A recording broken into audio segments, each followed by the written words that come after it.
विजय कुमार पाणिग्राही आम ग्राम महुलपुंजी आमर भापुर पंचायत आम गाँ पाख गाँ कड़क लगिकी कुकुड़ा फार्म टे विराट कुकुड़ा फार्म करें जिते जुआड़े जाऊँ भी आम कथा कहीं बुझुना आम बारंबार ए जिनस आलोचना भी करूँ बर्तमान डायरिया लोक मान बहुत सांघातिक होगला बर्तमान हे लोक किसी शुणुनि कि बेलू बल बढ़ई चलती आम जो प्रशासन को जाऊँगी से प्रशासन भी आमर किसी दायित्व बुझुना जो प्रकार हो जा आसला आम पदा को भी बाहर पार्नु गंधरे आम पूरा नाकरे पूरा देकी पूरा चलप्रचल करुचु आ जिनस आम बारंबार भी कहले जो जो प्रशासन को गलु से बर्तमान आम दायित्व किसी बुझुना आम कही आसुचु जदि ए कथा न बुझती आम जनसाधारण जनसाधारण जा आंदोलन करूँ ता गेट मुह जबत करूँ जाकि समस्ते ग्रामवासी छोट पिला माने बड़ बड़ मनुष्य माने समस्ते जाकि आम बंद करूँ।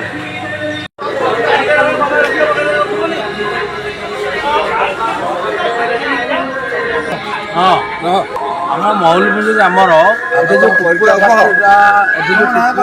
मो ना हूँ साहू महुलपुंजी भापुर आमर एटिका जो कुकुड़ा फार्म होती महुलपुंजी ग्राम एटार आम बहुत आसिक 5-6 वर्ष है कही कही रही कहीं शुणिले बर्तमान आम जो पूर्वतन एमएलए को कहलु बर्तमान एमएलए जो अच्छा कृष्णचंद्र पात्र ताकू भी कहीचु से प्रतिश्रुति देते आम शीघ्र बंद करदेबू आम भी जाइलु ढेंकानाल सी कहले हाँ एवं आम बंद करदेबू देलापर आम लक्ष्मी पूजा पूर्व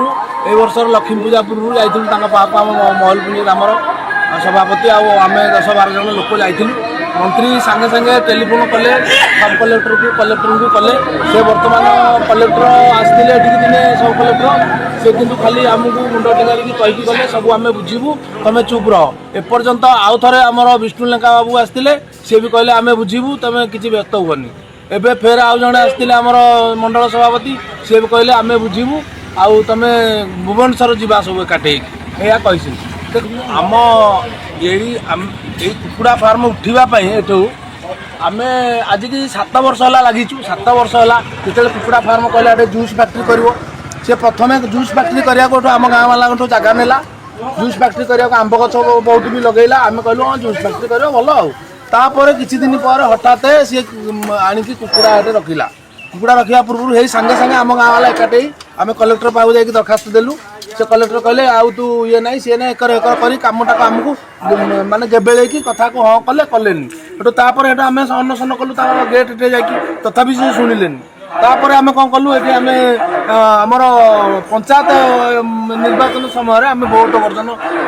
माने कलेक्टर ठू ऑर्डर आनी आम भोट वर्जन कलु भोट वर्जन करने सत्वे भी सी जो मालिक सी आसते कुकुड़ा फार्म मालिक ना हूँ बबलू ना पुराण बाबू सी कहले बर्तमान लिखित आकार में देले आमको कलेक्टर का आगे जे आम ये मसक भर उठे नबू 5 किलोमीटर दूर में हम किंतु आज पर्यंत कहीं आम कथा शुणिले तापर आम बर्तमान जो एमएलए आ मंत्री अच्छा कृष्णचंद्र पात्र मंत्री महोदय आम बर्तमान कहीचु सी देखिया कौन कर आज जाके तो किसी बुझिले आज न बुझिले आम राजरास्ता को ओह्लैबू आ गाँ सब संगठित होगी मो नाम विभूति महाराणा ग्राम महुलपुंजी पोस्ट ऑफिस भापुर जिला ढेंकानाल आम महुलपुंजी ग्राम प्राय 2000+ लोक भी अच्छा आमर महुलपुंजी ग्राम गोटे बालेश्वर गोटे लोक आसी ना हूँ बबुल आर डाकना तो मुझे जानी डाकुन बबुल बबुल कि आमर ये गोटे कुकुड़ा फार्म कर कुकुड़ा फार्म टी कर दुर्गंध एत अपरिष्कार पोखरी घाट सब पूरा अपरिष्कार हो फल कि आम गाँव लोक मैंने बसवास भी ठीक से करना एमती माने भापुर पर्यंत भी पूरा दुर्गंधरे भरीपूर्ण हो गला किंतु आम केते थर जागी लोक करूँ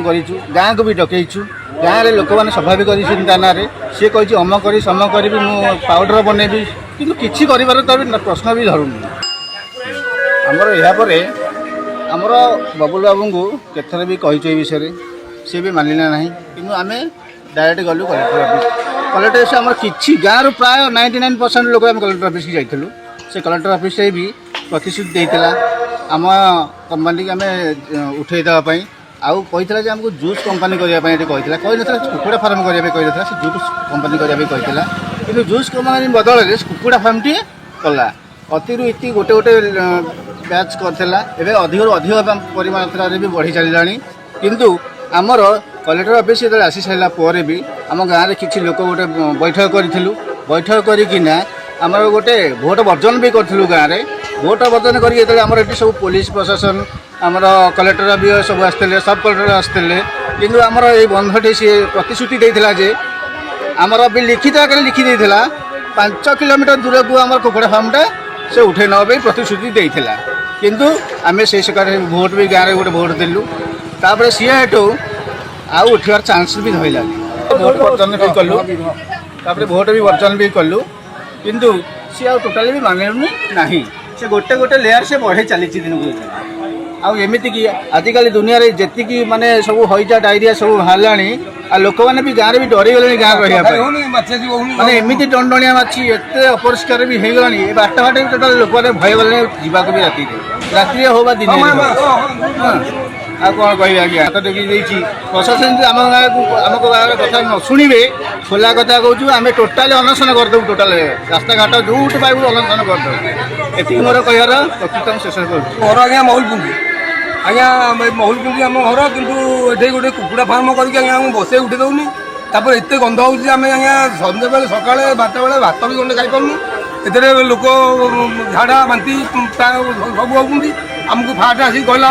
ଘର ବନିଲା ବେଳେ କହିଲା ଏଇ ଘରଟା ହେବ କ'ଣ ନା ଏଇଟା ଆମ୍ବ ରହିବ ଏଇଟା କ'ଣ ହେବ ଏଠି କ୍ଷୀର ରହିବ ଏଇଟା ହେବ ଜୁସ୍ ମେସିନ୍ ଲାଗିବ ଏମିତି କରିକି 5ଟା ଘର କଲା 4-5ଟା ଘର କଲା ପରେ ଏକା ବେଳେ ଆଜ୍ଞା ଗୋଟେ ରାତିରେ 2 ଲକ୍ଷ କୁକୁଡ଼ା ଆଣି ଭରିଲା ତାପରେ ସକାଳୁ ଦେଖିଲା ବେଳକୁ ଚାହୁଁ ସବୁ କୁକୁଡ଼ା ମାନେ ହେଉଛନ୍ତି ଆମେ ଯେତେ କହିଲେ ଆଜ୍ଞା ମାନିଲାନି ଆମେ ଏ ବିଷୟରେ ବି କଲେକ୍ଟର ଅଫିସ୍ ଯାଇଛୁ ଆମର ସବୁ ପ୍ରଶାସନ ଜଣାଇଛୁ ଆଜ୍ଞା ସବୁ କହୁଛି ଏବେ କରିବି ଉଠେଇଦେବି 5 କିଲୋମିଟର ଦୂରକୁ ନେବି କହୁଛି କିନ୍ତୁ ଯୋଉକୁ ସେ ଘର ବଢ଼େଇ ଚାଲିଛି ଆଜ୍ଞା ଆମେ ଆଜ୍ଞା 2000 ଲୋକ ବସବାସ କରୁଛୁ ମହୁଲପୁଞ୍ଜି ଗାଁରେ ଆଜ୍ଞା କେହି ଗୋଟେ ଶାନ୍ତିରେ ରହିପାରୁନୁ ଆମ କଥା ବି କେହି ଆଜ୍ଞା ବୁଝୁନାହାନ୍ତି ତାପରେ ଆମେ ଗୋଟେ ଶାନ୍ତିରେ ବି ଖାଇପାରୁନୁ ଗୋଟେ ଲୋକ ଚଳିବ ଆଜ୍ଞା ଆମେ ହଜାର ଲୋକ ଆଜ୍ଞା ଘାଣ୍ଟି ହେଉଛୁ ଆଜ୍ଞା ଏଇ ହିସାବରେ ଆମକୁ ଟିକେ ପ୍ରଶାସନ ବୁଝନ୍ତା ଆମେ ଆଜ୍ଞା ଧନ୍ୟ ହୁଅନ୍ତୁ ଶ୍ରୀଶାନ୍ତ ପରିଡ଼ା ଗ୍ରାମ ମହୁଲପୁଞ୍ଜି ପୋଷ୍ଟ ବାହାପୁର ଜିଲ୍ଲା ଢେଙ୍କାନାଳ ଜଣେ ସ୍ଥାୟୀ ବାସିନ୍ଦା ଆମ ଗ୍ରାମର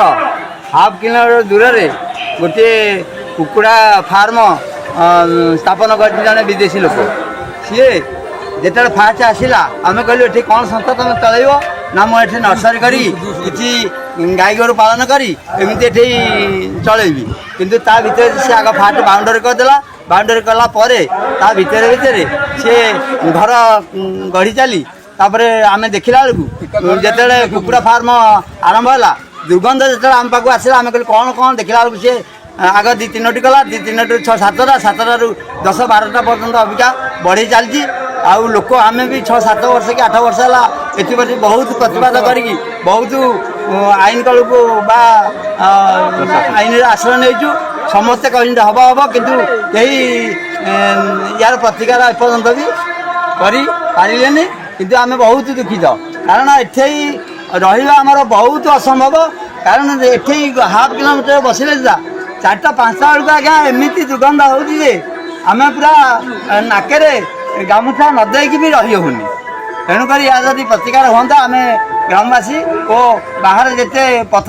ପ୍ରାନ୍ତ ଲୋକ ଯାଉଛନ୍ତି ସେ ବାଟେ ସମସ୍ତେ ଉପକୃତ ହୁଅନ୍ତେ ଏଥିପାଇଁ ମୁଁ ଟଙ୍କଧର ମହାରଣା ମହୁଲପୁଞ୍ଜି ଗ୍ରାମର ଜଣେ ସଭ୍ୟ ଗ୍ରାମ କମିଟିର ବି ସଭ୍ୟ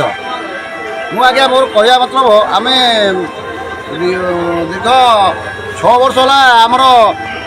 ଅଭିଯୋଗ କରି ଚାଲିଛୁ କଲେକ୍ଟର ପାଖଠୁ ଆରମ୍ଭ କରିକି କଲେକ୍ଟର ପ୍ରତିଶ୍ରୁତି ଦେଇଛନ୍ତି ଗାଁକୁ ଆସିଥିଲେ ଆମେ ଭୋଟ ବର୍ଜନ ବି ଆଜ୍ଞା କରିଥିଲୁ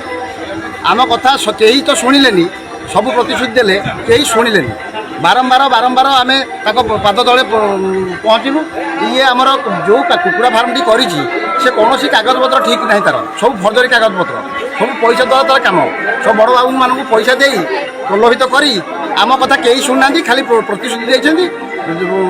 ଲାଷ୍ଟ ଫାଇନାଲ ଫଳ ମିଳୁଛି ଆମକୁ ଶୂନ ତେଣୁ ଆମ ଗାଁରେ ବର୍ତ୍ତମାନ କିଡ଼ନୀ ଲିଭର ରୋଗ ଭଳିଆ ରୋଗରେ ଏତେ ଆକ୍ରାନ୍ତ ହୋଇଗଲେଣି ସେଗୁଡ଼ା ଆମ ଲୋକମାନେ କେହି ଜାଣିପାରୁନାହାନ୍ତି ଭଲ ସରଳ ଗାଁଟାକୁ ସରଳ ଗାଁଟା ହିସାବରେ ସିଏ ମାରି ଚାଲିଛନ୍ତି ବଡ଼ ବଡ଼ ଅଫିସରମାନେ ଏବଂ ସିଏ ବି ଶିଖି ତେଣୁ କୁକୁଡ଼ା ଫାର୍ମର କାଗଜପତ୍ର ଯାଞ୍ଚ କରାଯାଉ କେଉଁଟା ଠିକ୍ ଅଛି କେଉଁଟା ଭୁଲ ଅଛି ସେତିକି ଆମେ ଆପଣମାନଙ୍କ ଜରିଆରେ ଅନୁରୋଧ କରୁଛୁ। ବର୍ତ୍ତମାନ ଓଡ଼ିଶା ଗଭର୍ଣ୍ଣମେଣ୍ଟକୁ ଆମେ ଅନୁରୋଧ କରୁଛୁ ଆମର ଯେଉଁ କଲେକ୍ଟର ମହାଶୟ ଆସିଥିଲେ ଆମକୁ ପ୍ରତିଶ୍ରୁତି ଦେଇଥିଲେ 25 ଦିନରେ ତାର କୁକୁଡ଼ା ଫାର୍ମ ବନ୍ଦ ହେବ କିମ୍ବା 5 କିଲୋମିଟର ଦୂରକୁ ସେ ନେବ ସବୁ ଅଣ୍ଡରଟେକିଂ ଲେଖିଥିଲା ସେ କୁକୁଡ଼ା ଫାର୍ମ ବାଲା ଅଣ୍ଡରଟେକିଂ ଲେଖିଥିଲା। ତେଣୁ ବନ୍ଦଟା କେତେ ହେବ ଆମେ ମରିଗଲା ପରେ ବନ୍ଦ ହେବ କି କୁକୁଡ଼ା ଫାର୍ମ ଆମେ ଗଭର୍ଣ୍ଣମେଣ୍ଟକୁ ଏତିକି ଜଣାଇବା ପାଇଁ ଚାହୁଁଛୁ। ମୋହନ ସରକାରଙ୍କ ପାଖକୁ ଆମେ ଯିବୁ ଆମ ଗାଁର ଶତାଧିକ ଲୋକ ଯିବେ ମୋହନ ସରକାର ପାଖକୁ ସେ କାହିଁକି ଏମିତି ସବୁ ଫର୍ଜରୀ କାମ କରିକି ଆମକୁ କାହିଁ ଅବହେଳା କରୁଛନ୍ତି। ତେଣୁକରି ଆମ ଲୋକ ଏମିତି ମରିବା ବ୍ୟତୀତ କୁକୁଡ଼ା ଫାର୍ମ କେମିତି ବନ୍ଦ ହେବ ଆମ ଗାଁ ଲୋକ କେମିତି ସୁରକ୍ଷିତ ରହିବେ ତେଣୁକରି ଆମେ ଆପଣମାନଙ୍କ ଜରିଆରେ ଅନୁରୋଧ କରୁଛୁ।